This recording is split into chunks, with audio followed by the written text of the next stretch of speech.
On a sunny day, friends Samer and Nabil were playing in the neighborhood park after school. They were enjoying their time among the flowers and birds. Samer and Nabil decided to stop by the water fountain to rest a bit before heading to the mosque for the afternoon prayer.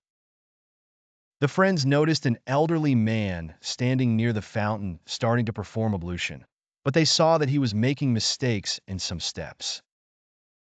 Samer looked at Nabil and said, "How can we help him without making him feel embarrassed?" Nabil remembered the story of Hassan and Hussein and said, "Why don't we show him the correct way, just like Hassan and Hussein did?" Samer and Nabil approached the man gently and said, "Sir, we are learning how to perform ablution.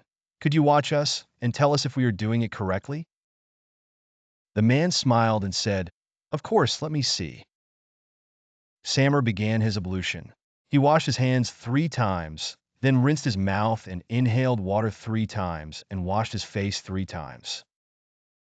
After that, Samer washed his arms up to the elbows 3 times, wiped his head and ears once, and washed his feet up to the ankles 3 times. The man watched each step carefully.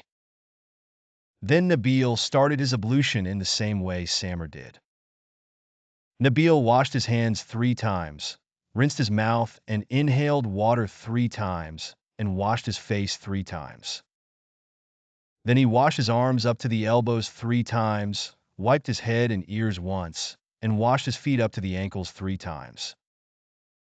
When Nabil finished his ablution, the man smiled and said, "May God bless you both. You performed the ablution correctly." Samer and Nabil felt happy that they could help the man kindly without making him feel embarrassed.